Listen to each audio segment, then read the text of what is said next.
Wedes, balik lagi bersama kita di channel Pengangguran Bersahaja.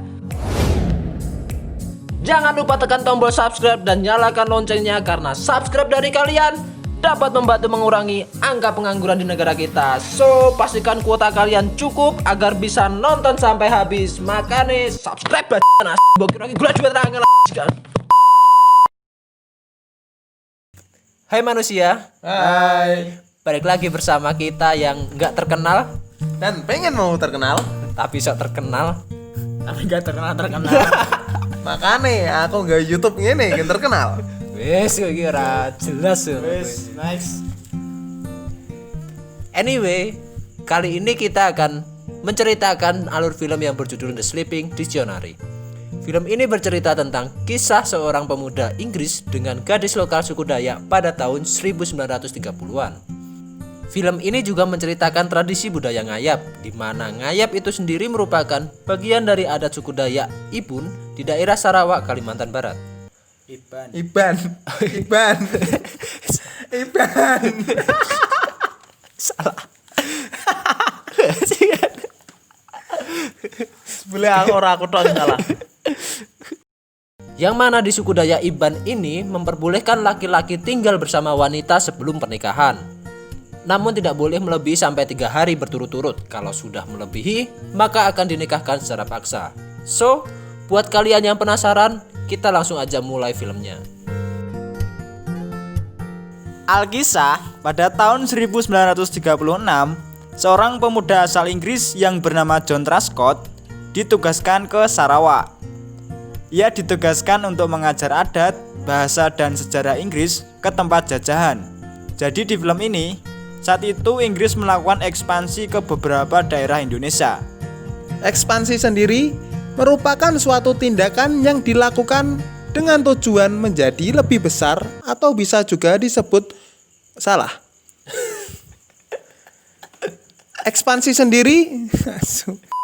Ekspansi sendiri merupakan suatu tindakan yang dilakukan dengan tujuan menjadi lebih besar, atau bisa juga lebih luas. Intinya memperluas wilayah. Nah, biasanya pemuda yang sudah lulus sekolah akan dikirim ke berbagai wilayah jajahan untuk mengubah adat lokal menjadi sepenuhnya Inggris. Setelah sampai di dermaga, si John kemudian dijemput oleh seorang pemuda lokal yang bernama Belansai. Belansai ini merupakan pemuda cerdas di kalangannya. Di umurnya yang masih muda, ia sudah menguasai bahasa Inggris dengan cukup lancar. Belansai dan John kemudian naik getek menuju ke tempat Belansai tinggal. Di sana, ia dipertemukan oleh seorang gubernur yang bernama Henry Bullard, yang juga orang berkebangsaan Inggris. Namun karena sudah lama tinggal di sana, ia sudah bisa menguasai bahasa lokal. Lalu si John dibawa ke rumah yang akan menjadi tempat tinggalnya. Dia dikenalkan oleh asisten rumah tangga yang bernama Famous. Dia merupakan orang lokal dari sana. Di sore harinya, si John dijemput Belansai untuk ke rumah Bentang. FYI, rumah Bentang ini merupakan rumah adat suku Dayak yang panjangnya bisa sampai 100 hingga 150 meter. Biasanya rumah ini digunakan sebagai tempat penyambutan tamu dari luar. Aula lah intinya. Ballroom. Nah, cara perhotelan ini ballroom. Di sana, John disambut oleh kepala suku yang ternyata merupakan ayah Belansai.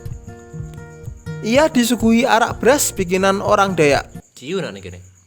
Ini ciu toh. Kayak cak rarti bangsat cocok dah kowe. Ayo, ora arti ya. Saat memalingkan mukanya, si John melihat gadis muda yang sedang ranum-ranumnya. Enak wih cok. Ranumnya apa tuh? Ranum ki enak-enake. Oh, anget. Cek mau pesing tuh. Ya. Akhirnya, mereka minum sampai larut malam. Di puncak acara, si John melihat gadis tadi sedang menari di depannya. Gadis itu bernama Selima. Kemudian Selima memberikan kalung kepada John, yang artinya ia harus gantian menghibur mereka. Dia membacakan sebuah puisi, tapi karena orang sana nggak tahu bahasa Inggris, suasana jadi terlihat garing. Tak kehilangan akal, si John yang setengah mabuk kemudian berdansa konyol dengan Belansai. yang membuat suasana lebih cair. Beberapa saat kemudian Belansai dibisiki temannya seperti sedang terjadi sesuatu. Karena mabuk, John akhirnya tertidur. Paginya John yang ngelilir dikejutkan oleh Belansai yang pulang membawa kepala manusia. Dan si John tidur lagi.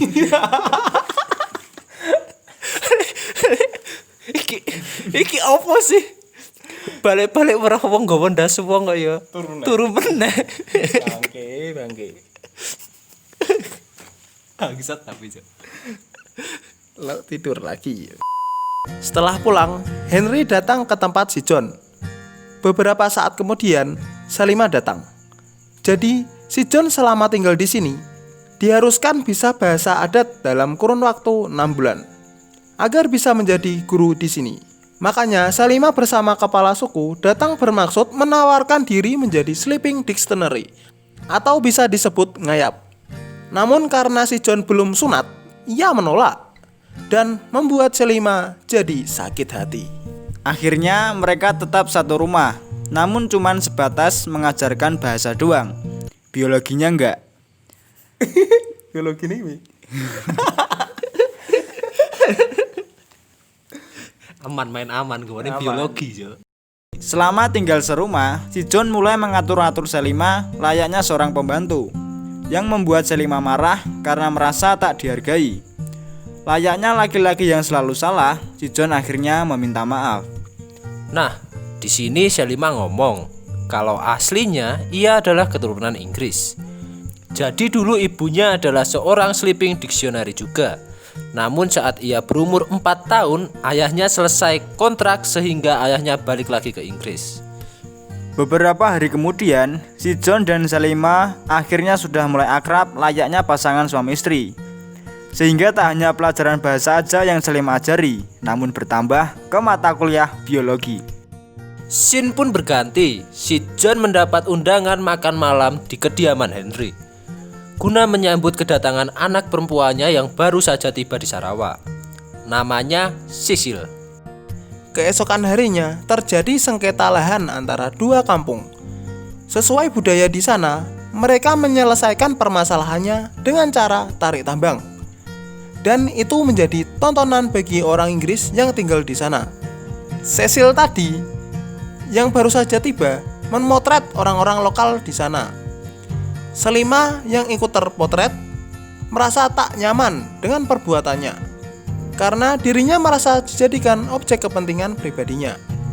Tak lama setelah itu, beberapa orang dari desa lain datang dalam keadaan sekarat. Mereka bilang ingin meminta bantuan. Keesokan harinya, John, Salimah, dan Belansai pergi ke tempat orang sekarat tadi tinggal. Di sana, ia menemukan banyak sekali orang yang jatuh sakit. Ternyata setelah diteliti, penyebabnya adalah lumbung beras yang mereka makan telah diracun. Perbuatan itu dilakukan oleh orang Belanda yang menambang perak murni untuk mengusir penduduk yang tinggal di sana. Lalu Salimah memberitahu yang sebenarnya kepada mereka. Kemudian mereka pun membunuh semua orang Belanda menggunakan tulup. Di sini, John merasa yakin bahwa ia tengah jatuh cinta kepada Salimah. Mereka berdua berencana untuk menikah. Setelah pulang, John meminta izin kepada Henry untuk menikahi Salimah. Namun, Henry tidak membiarkan hal itu terjadi. Dia langsung bercerita ke masa mudanya saat ia masih seperti si John. Dia juga jatuh cinta kepada seorang sleeping dictionary-nya yang bernama Ipoh. Sampai-sampai Ipoh hamil dan melahirkan anak perempuan. Dan ya, anak itu adalah Salimah. Tapi Henry menyuruh Ipoh untuk menceritakan kepada Salimah bahwa ayahnya telah balik lagi ke Inggris. Jadi Salimah tidak tahu bahwa Henry adalah ayah kandungnya. Di lain sisi, Salimah juga disuruh untuk menikahi seorang laki-laki lokal. Dia diancam kalau dia memaksa menikah dengan John, maka mereka semua akan dituntut atas tuduhan pembunuhan orang Belanda kemarin. Akhirnya Salimah menuruti perkataan kepala suku dan beberapa bulan kemudian ia menikah dengan Belansai. Si John juga pulang ke Inggris karena cuti menikah dengan Cecil. Setahun kemudian, John dan Cecil kembali ke Sarawak. Dan ternyata Salimah telah melahirkan dari benih si John. Melahirkan opo? Oh iya. Dan ternyata Selima telah melahirkan anak dari benih John. Kemudian John meminta bantuan Famous untuk dipertemukan dengan Selima. Akhirnya mereka berdua bisa bertemu secara sembunyi-sembunyi. Namun si Perli yang tahu tentang kedekatan mereka melaporkan ke suami Selima, yaitu Belansai. Belansai yang tersulut api cemburu mencoba membunuh John saat ia terlelap tidur. Namun percobaan pembunuhannya gagal, sehingga Belansai yang bersalah dikenai pasal hukuman mati. Selima yang dituduh pelakor pun juga ikut dikucilkan warga sekitar. Malamnya, sebelum Belansai dieksekusi, ia diselamatkan oleh John dan Selima. Akhirnya, Belansai berhasil melarikan diri. Selima dan John pun bermaksud kawin lari keesokan harinya. Lagi kawinnya piye Des karo Melayu Des? Ora masalah kawin Melayu nih, sing mesake penghulune. Kowe iso bayangke kawin Melayu Harus salamane. Iya. Layaknya dukun, Sisil diam-diam mengetahui isi hati suaminya yang ternyata lebih mencintai Selima ketimbang dirinya. Dengan adegan yang cukup dramatis, Sisil yang tengah hamil muda merelakan suaminya untuk pergi meninggalkannya. Setelah itu, John pergi ke dermaga tempat ia janjian dengan Selima. Namun kapal yang akan mereka naiki sudah berangkat. Karena Selima menganggap John tak akan datang, dia berniat pergi ke perbatasan. Berkat informasi dari Famous, John yang tahu keberadaan Selima langsung OTW mengejarnya. Sementara Selima di sungai dicegat oleh Henry. Di sini, Selima bilang bahwa ia tahu bahwa sebenarnya Henry adalah ayah kandungnya. Kemudian Henry membiarkannya pergi. Namun ibunya Sisil yang tidak terima dengan hal itu menyuruh Perli untuk menangkap mereka berdua. Di satu sisi, John mencari Selima sampai ke desa-desa lain. Tebing nan curam pun ia naiki demi menemukan pujaan hati. Sampai akhirnya ia berjumpa dengan Selima. Raut kegembiraan mulai muncul di wajah mereka. Namun tak bertahan lama, si Perli yang sengaja membuntuti menemukan mereka berdua dan bermaksud mengakhiri kisah cinta mereka. Namun nasib berkata lain. John dan Selima diselamatkan oleh orang pedalaman yang pernah mereka tolong dari penambang dulu. Akhirnya si John dan Selima diterima oleh masyarakat di sana dan mereka pun hidup bahagia. Tamat. Yeay.